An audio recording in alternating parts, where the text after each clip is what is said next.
Section C. Directions. In this section, you will hear 3 passages.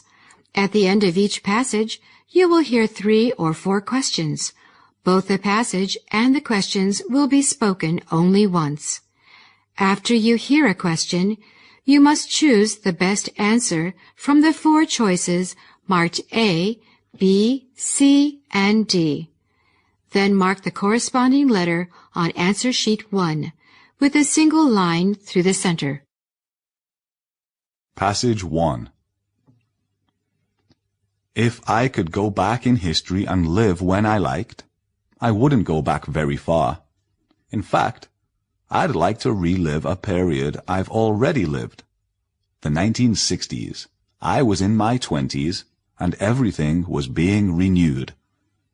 People were coming out of a formal and almost Victorian attitude, and you really felt anything was possible.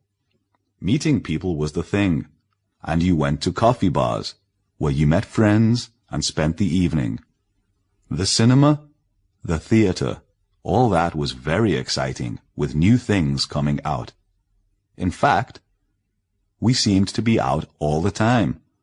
I don't really remember working. Of course, I was a student, or sitting around at home very much. That just wasn't where the scene was. Even eating. It was the first time ordinary people started going out to eat. We were beginning to be adventurous about food, but we were more interested in meeting people than in eating or drinking. And dress, yes, that was the revolution. I mean, girls went around in really short skirts and wore flowers in their hair, and men were in jeans and could wear their hair long too. It was a wonderful period. It was like living in an age you could never have imagined, and that never has come back. We didn't have much money, but it didn't matter, and there was plenty of opportunity to do whatever you felt like doing. Questions 16 to 18 are based on the passage you have just heard. Question 16. Why does the speaker say he would like to relive the 1960s?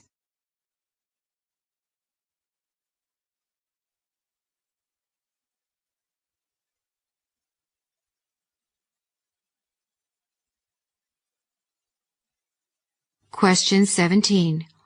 What does the speaker say was the most popular thing to do at that time?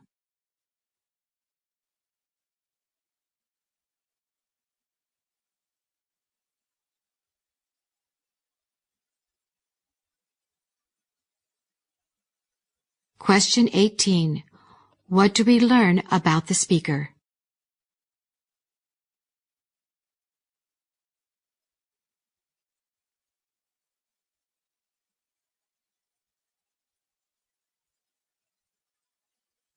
Passage 2. Dogs, man's best friends, have a clear strategy for dealing with angry owners. They look away. New research shows that dogs limit their eye contact with angry humans. The scientists suggest this may be an attempt to calm humans down. This behavior may have evolved as dogs gradually learned they could benefit from avoiding conflicts with humans.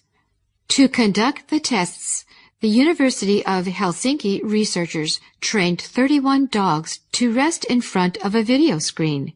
Facial photos of dogs and humans were displayed on the screen for 1.5 seconds. They showed threatening, pleasant, and neutral expressions. Nearby cameras tracked the dog's eye movements. Dogs in the study looked most at the eyes of humans and other dogs to sense their emotions. When dogs looked at expressions of angry dogs, their eyes rested more on the mouth, perhaps to interpret the threatening expressions. And when looking at angry humans, they tended to turn away their gaze. Dogs may have learned to detect threat signs from humans and respond by trying to make peace. According to researcher Sani Sompi, avoiding conflicts may have helped dogs develop better bonds with humans. The researchers also note that dogs scan faces as a whole to sense how people are feeling. Instead of focusing on a given feature, they suggest this indicates that dogs aren't sensing emotions from a single feature, but piecing together information from all facial features just as humans do. Questions 19 to 21 are based on the passage you have just heard. Question 19. What do dogs do when they are faced with angry humans?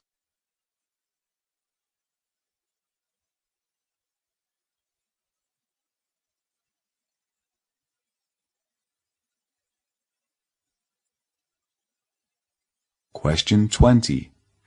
What does a dog do when it sees the expressions of angry dogs?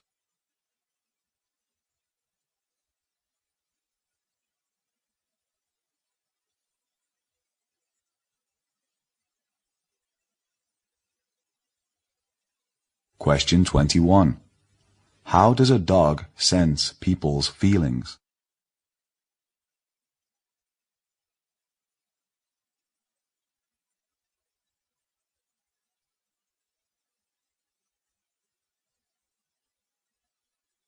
Passage 3.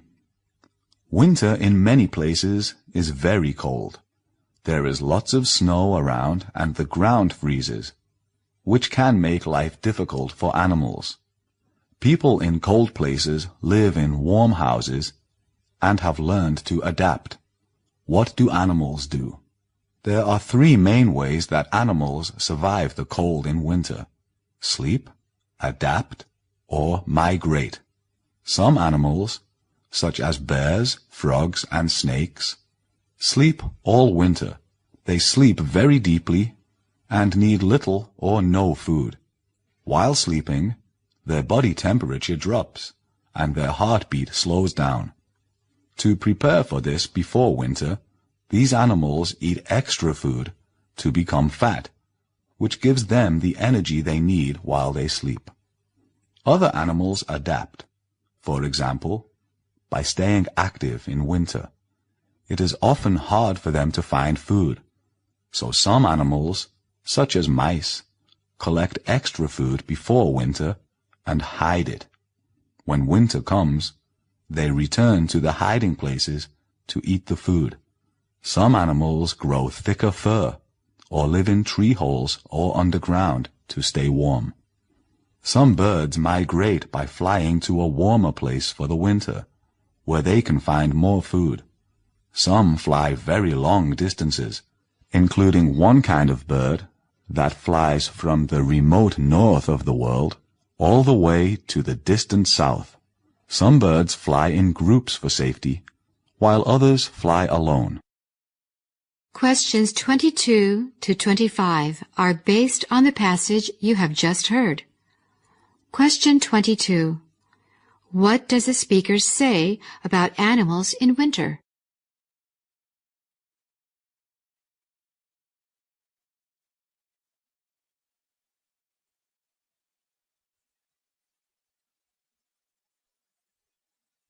Question 23.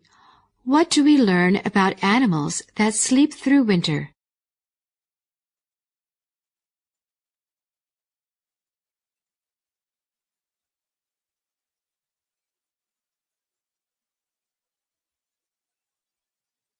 Question 24. How do animals like mice adapt to the severe winter?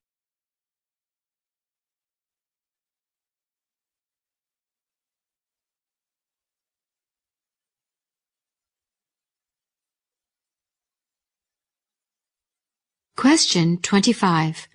Why do some birds fly in groups when migrating, according to the speaker?